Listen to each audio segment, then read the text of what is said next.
სურამისა და ხაშურის ეპარქიაში ბანას ისტორიული ტაძრის მსგავსი ეკლესიის აშენება იგეგმება. პროექტის დეტალები სურამისა და ხაშურის ეპისკოპოსმა სვიმეონმა არქიტექტორებთან ერთად სრულიად საქართველოს კათოლიკოს პატრიარქს, მცხეთა-თბილისის მთავარეპისკოპოსს და ბიჭვინთისა და ცხუმ-აფხაზეთის მიტროპოლიტს, უწმინდესა და უნეტარეს ილია მეორეს გააცნო. როგორც შეხვედრაზე მღვდელმთავარმა აღნიშნა, სპეციალისტთა ჯგუფი ტაო-კლარჯეთში ტაძრის შესასწავლად გაემგზავრა. მას შემდეგ, რაც არქიტექტორები ადგილზე არსებულ სიტუაციას გაეცნენ, შეიმუშავეს გეგმა, თუ რა სახით უნდა აიგოს ტაძარი. როგორც მღვდელმთავარმა საქართველოს ეკლესიის საჭადმკრობელს განუმარტა, ტაძრის მშენებლობის მიზანი ბანას ისტორიული მნიშვნელობის მომავალი თაობებისთვის გაცნობა და ეკლესიაში საგანმანათლებლო და კულტურული კერის ჩამოყალიბებაა. ეს მიზნად ისახავს არა მხოლოდ მისი არქიტექტურულ განმეორებას, არამედ მისი ძირითად მნიშვნელობას, როგორც სასულიერო კუთხით, ისე საგანმანათლებლო კუთხით და ჩვენ ვცდილობთ, რომ მაქსიმალურად შევუნარჩუნოთ ის ისტორიული მნიშვნელობა, რომელიც ბანას გააჩნდა თვითონ. მას ძალიან დიდი მნიშვნელობა ჰქონდა ქვეყნის განვითარებაში და მომავალი თაობის განვითარებაში და ეს ზუსტად მიზნად ისახავს საგანმანათლებლო კუთხეს. ეს არ იქნება მარტო სამონასტრო სივრცე, სადაც ჩაკეტილი იქნება, ეს იქნება ის სივრცე, სადაც ექნებათ ნებისმიერ ადამიანს, რომ იქ შეხვედრები მოაწყოს, როგორც საეკლესიო კუთხით, ისე საერო კუთხით და აქედან გამომდინარე ეს იქნება ყოველგვარ თავშეყრის კეთილი იდეების მიმართ თავშეყრის ადგილი. პირიქით, ჩვენ ვცდილობთ ვემსახუროთ სამშობლოს საქართველოს ქრისტიანობას, ჩვენსაც, რომელიც ოდითგანვე ჩვენს წინაპრებს ჩვენთვის დაუტოვებია. აქ სხვა იდეა ამასთან დაკავშირებით არ არის, გარდა იმისა, რომ ქართველების ერთობა მოხდეს, გაერთიანება, ზუსტად ბანას ტაძრის შენებლობა, ემსახურება და მისი მოწოდება არის ის, რომ ბანა გვაერთიანებს, როგორც მოგახსენეთ, ეს არის ასევე გეოგრაფიულად საქართველოს, დღევანდელი საქართველოს ცენტრი, აქედან გამომდინარე, ყველა მხრიდან შესაძლებელი იქნება, რომ ჩამოვიდნენ ადამიანები, შეიკრიბნონ თავიანთ შესაძლებლობები გამოხატონ. საქართველოს ეკლესიის მეთაურმა სურამისა და ხაშურის ეპისკოპოსსა და არქიტექტორებს გაწეული ძალისხმევისთვის მადლობა გადაუხადა. კათოლიკოს პატრიარქის მხრიდან დაისვა კითხვა ბანას ისტორიული ტაძრის ანალოგის შექმნის მიზანშეწონილობის შესახებ. მან სპეციალისტებს აღნიშნულ საკითხზე კიდევ ერთხელ დაფიქრებას სთხოვა. კითხვა, რამდენად მიზანშეწონილია განმეორება ბანისა? ბანასი საჭიროა თუ არა ეს შედევრი განმეორდეს, შედევრი უნდა დარჩეს ერთი და როცა ვემზადებოდით წმინდა სამების ტაძრის ასაშენებლად, წარმოდგენილი იყო 150-მდე პროექტი. და მათ შორის ბანას მსგავსიც პარიზელმა არქიტექტორმა ქართველმა წარმოადგინა ის და რა თქმა უნდა არ გავიდა ეს, არ იყო დამტკიცებული. აი ამიტომ მე მინდა გავიხილოთ ამ კუთხით არქიტექტორებმა, მეცნიერებმა, ხელოვნებაცოდნეებმა უნდა თქვან, რამდენად მიზანშეწონილია, რომ ეს განმეორდეს. ბანა თავისთავად დიდი არქიტექტურული სიწმინდეა და ძეგლია და საოცარია. თავისთავად კარგი წამოწყებაა, მაგრამ მივსეთ საშუალება გამოთქვამ თავისი აზრი სხვებმაც. ტაძარი პრაქტიკულად დანგრეულია, აღდგენა მისი როდის მე თუ შეიძლება არ ვიცით. თქვათ ამ მნიშვნელობით, რომ გარკვეულწილად თქვათ ამ ტაძრის რაღაც სახე გქონდეს პრინციპში, ეს ცუდი არ არის ჩემი აზრით. თუმცა მეორე არის, რომ თქვათ რამდენად მიზანშეწონილია ზოგადად აშენების შესაძლებლობები, სხვა რაღაცები, თქვათ ხელოვნების მხრივ ალბათ თქვათ ზუსტი ასლი მაინც არ გამოვა და შეიძლება განსხვავებული მაინც იყოს. როგორც არქიტექტორი რევაზ ჯანაშია განმარტავს, აღნიშნული ტაძარი ბანას ისტორიული ეკლესიის ზუსტი ანალოგი ვერ იქნება, რადგან ბანას ზუსტი პირვანდელი სახე სპეციალისტებისთვის ცნობილი არ არის. ექსპერტებმა სხვადასხვა წყაროს შესწავლის შემდეგ მასთან მხოლოდ მიახლოებული მოდელი შეიმუშავეს. სპეციალისტთა განმარტებით, ამა თუ იმ ეკლესიის არქიტექტურას მიმსგავსებული ტაძრები ქართულ რეალობაში მრავლადაა და ბანას ტაძარი გამონაკლისი არ იქნება. სურამში ახალი ტაძრის მშენებლობის დაწყება საქართველოს ეკლესიის მწყემსმთავრის აღსაყდრებიდან 40 წლის იუბილეს მიეძღვნება. მანამდე კი საკითხზე მსჯელობა გაგრძელდება. უახლოეს მომავალში თბილისის საკრებულოში იდეის ავტორები პროექტის გეგმას ხელოვნებათმცოდნეებს, მეცნიერებს, პროფესორებს, ხელისუფლების წევრებსა და სხვა დაინტერესებულ პირებს გააცნობენ. ვეცადეთ, რომ ზუსტი ასლი გავკეთება, ზუსტი ასლი მაინც არ არის. ზედა ნაწილი მაინც არის ვერსია. ეს უკვე ჩვენი ვერსია, ამიტომ მეოთხე ვერსია, ასე ვთქვათ რა. შეიძლება წავიდო, ეს არის ქვედა რეგისტრის ზუსტი ანაზომის მიხედვით, ისიც ვერსია არის. ისეთი მნიშვნელოვანი ტაძარია ეს, რომ რა თქმა უნდა, ყველაფერს ვერ გავითვალისწინებდით და ამიტომ საჭირო საზოგადოებამ განიხილოს და ისა რამდენად სწორია, რამდენად კარგია და ასე შემდეგ რა. გინდა მისი არქიტექტურული მხარეც და გინდა შინაარსობრივი მხარეც და ეს ამისი გადმოტანა რამდენად სწორია. თუმცა ყველა არქიტექტურაში არის რაღაც სხვა ტაძრების ელემენტები. ყველგან არის ეს მეორდება, რომ ქართული არქიტექტურული სახე, საეკლესიო სახე ჩამოყალიბებულია უკვე. და ამის სახით უკვე სხვადასხვა ნაწარმოებები იქმნება. ეს უეჭველად ყველაზე მშვენიერი და დიდებული რამაა, რაც კი მსგავსი რამ მინახავს ოდესმე მთელს აღმოსავლეთში. თუ რა თქმა უნდა, კონსტანტინოპოლს არ ჩავთვლით. ამ სიტყვებით აღწერს ბანას ტაძარს გერმანელი მოგზაური და ბოტანიკოსი კარლ კოხი. ის ძეგლს 1853 წელს გაეცნო. მაშინ ტაძარი ჯერ კიდევ მთლიანად იყო შემონახული. გერმანელმა ბოტანიკოსმა ეკლესიის აღწერა და გეგმის ჩანახატი თურქეთსა და კავკასიაში თავის მოგზაურობაზე დაწერილ წიგნში წარმოადგინა. ბანას ტაძარი ისტორიულ კლარჯეთში მდებარეობს. ის აგებულია მრგვალ ბორცვზე და გვიქმნის შთაბეჭდილებას, რომ ამ ადგილას ცადა მიწა ერთიანდება. ეკლესია მე-7 საუკუნის შუა წლებშია აგებული.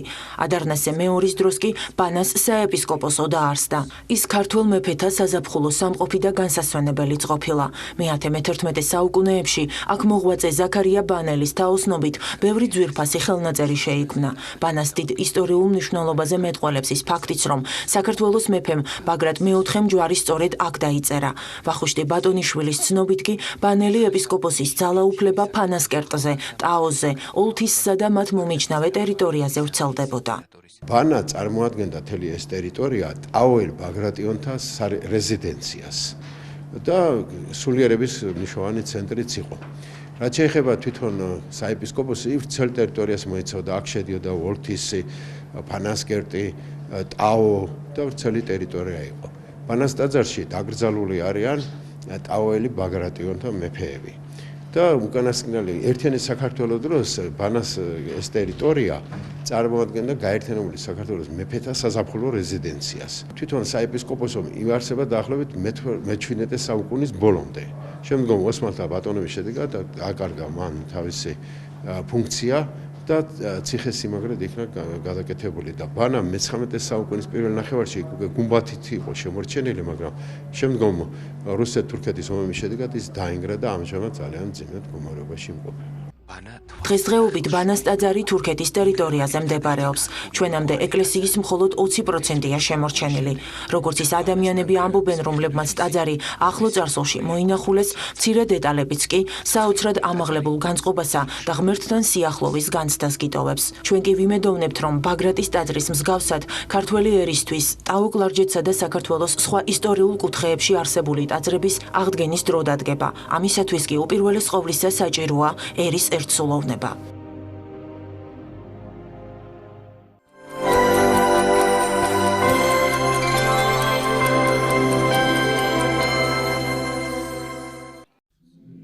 ღირსი ალიპი მესვეტე პაფლაგონიის ქალაქ ადრიანოპოლში დაიბადა. წმინდანს მამა ადრე გარდაეცვალა. დაქვრივებულმა დედამ მთელი ქონება გლახაკებს დაუნაწილა. შვილი აღსაზრდელად ეპისკოპოს თეოდორეს მისცა.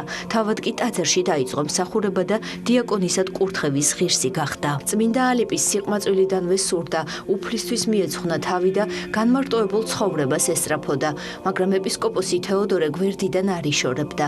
ერთხელ როცა წმინდანი თავის ეპისკოპოს ახლდა კონსტანტინოპოლში, მას საღვთო ხილვით გამოეცხადა წმინდა მოწამე ეფემია, რომელმაც ადრიანოპოლში დაბრუნება და მისი სახელობის ტაძრის აგება უბრძანა. ნეტარი დამორჩილდა ზეციურ კურთხევას და ადრიანოპოლელი ქრისტიანების შემოწირულობებით მიტოვებული წარმართული სასაფლაოს ადგილას წმინდა ეფემიას სახელობის ეკლესია ააშენა.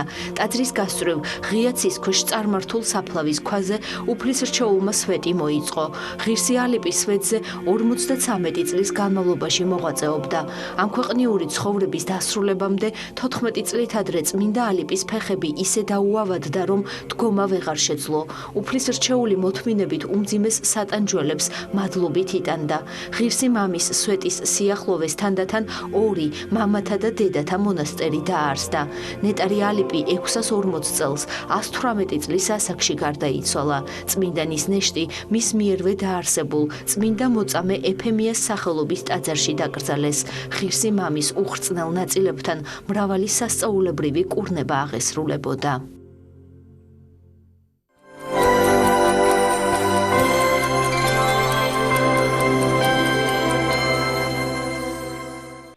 წმინდა ანდრია პირველწოდებულის სახელობის ქართულმა უნივერსიტეტმა წილკნისა და დუშეთის მიტროპოლიტ ზოსიმეს წიგნის წარდგინებას უმასპინძლა. შენ მომდევდი მე. ამ სახელწოდების კრებულში მღვდელმთავრის ქადაგებები და სახარებისეული განმარტებებია შესული.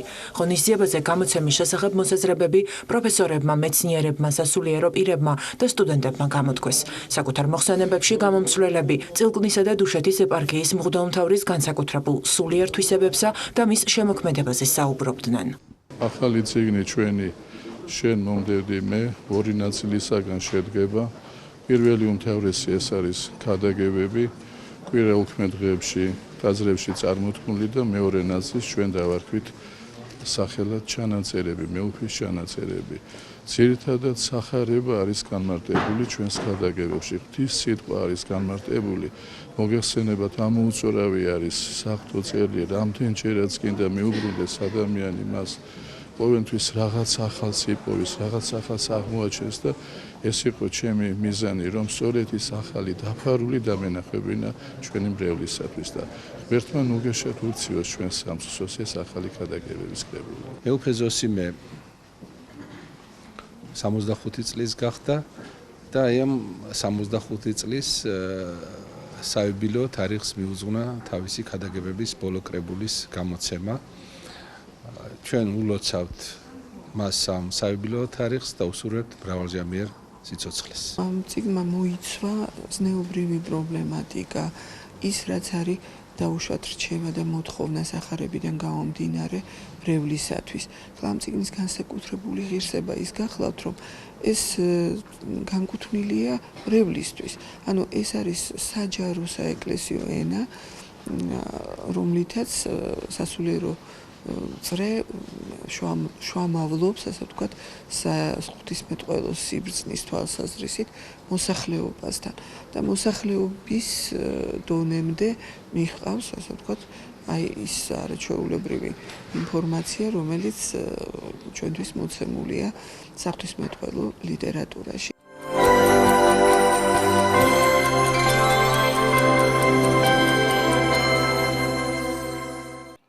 საპატრიარქოს ტელევიზია ერთსულოვნებას ირანის რესპუბლიკიდან ჩამოსული მედიის წარმომადგენლები სტუმრობდნენ. მაზანდარანის ოლქის წამყვანმა ჟურნალისტებმა და პროდიუსერებმა ტელევიზია დაათვალიერეს. სამუშაო პროცესს გაეცნენ და თანამშრომლებს გაესაუბრნენ. ძალიან საინტერესო შეხვედრა გქონდა დღეს ჩვენს ირანელ კოლეგებთან. ისინი რამდენიმე დღის განმავლობაში დარჩებიან საქართველოში, ესტუმრებიან სხვა მედია ორგანიზაციებს. სიმბოლური იყო მათი სტუმრობა. სწორედ ახლა საქართველოს საპატრიარქოს ტელევიზია ერთსულოვნებაში 17 დეკემბერს ჩვენი არხის მაყურებელს ვთავაზობთ ტელეპრემიერას დოკუმენტური ფილმისა ირანული დღიურები, რაც არის მცდელობა აკაკი ხოშტარიას ირანში წარმატებული კომერციული საქმიანობის კვლევის დაწყებისა.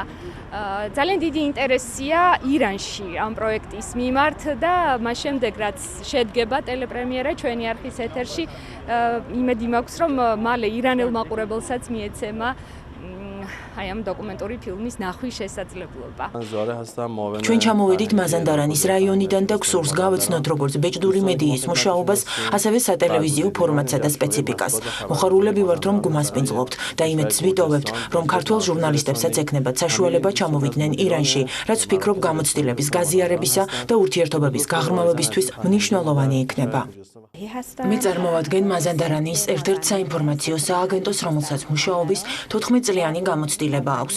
მოხარული ვარ, რომ ჩამოვედი მედია ჯგუფთან ერთად საქართველოში და მომეცა საშუალება ქართველი ჟურნალისტების მუშაობის სპეციფიკას გავცნობოდი. მინდა გითხრათ, რომ მაზანდარანში ცხოვრობენ ქართველები, ჩვენ გვაქვს ურთიერთობა და ერთმანეთთან მეგობრობა გვაკავშირებს. მადლობა მასპინძლობისთვის.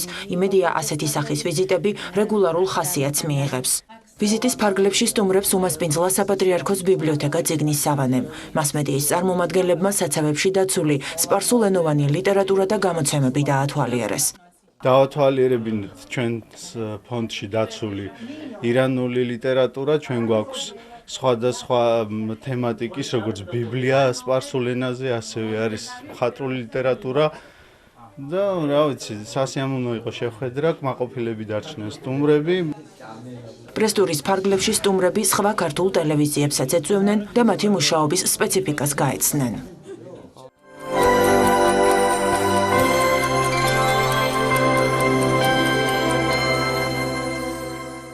საბურთალოს რაიონში ახალი სკოლა შენდება. 71 საჯარო სკოლის ახალი შენობა მომავალი სასწავლო წლიდან შევა ექსპლუატაციაში. მშენებლობის პროცესს განათლებისა და მეცნიერების მინისტრის მოადგილე ლია გიგაური გაეცნო.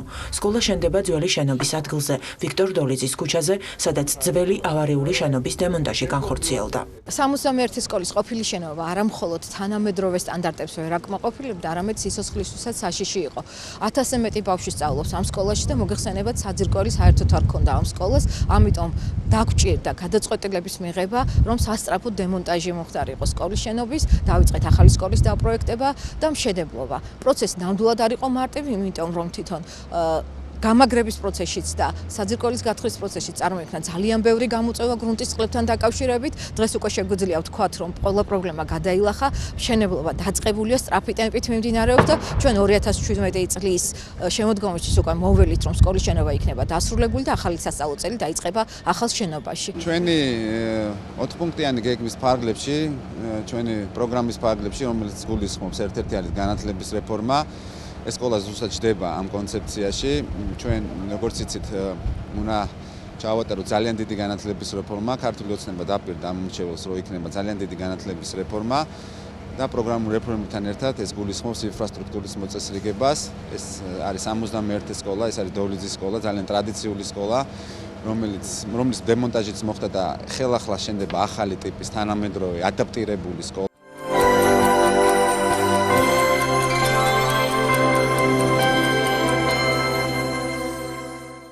გარემოსა და ბუნებრივი რესურსების დაცვის მინისტრი გიგლა აგულაშვილი ევროპაში უმსხვილესი გეოლოგიური კომპანიის სამთო კონსალტინგისა და სამთო ინჟინერიის მმართველს პაულ ალტჰაუსს შეხვდა.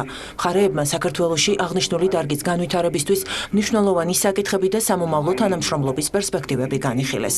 ვიზიტის ფარგლებში გარემოს ეროვნულ სააგენტოსა და კომპანიას შორის გაფორმდა ურთიერთთანამშრომლობის მემორანდუმი. ხელშეკრულება საქართველოში სამთო მოპოვებითი ინდუსტრიის განვითარებას ითვალისწინებს.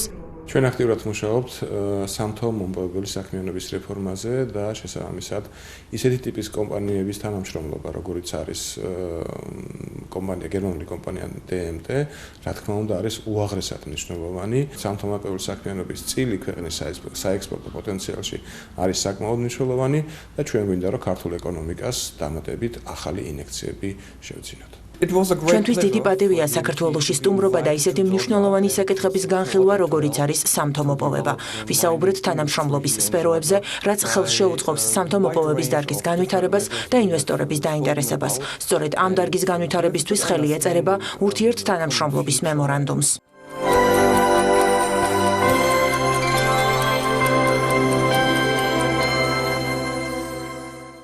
თბილისის სიმფონიური ორკესტრი და საქართველოს სახელმწიფო საგუნდო კაპელა ისრაელში საგასტროლო ტურნეს მართავს.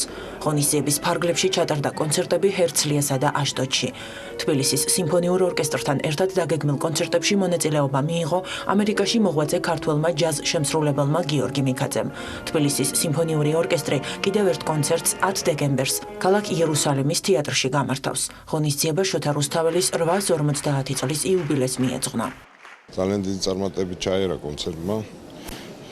სულ სხვანაირი პუბლიკა იყო, დარბაზიც სხვანაირია აკუსტიკურად, მაგრამ ძალიან საინტერესოა ეს ყოველდღე, როდესაც იცვლება ეს დარბაზები.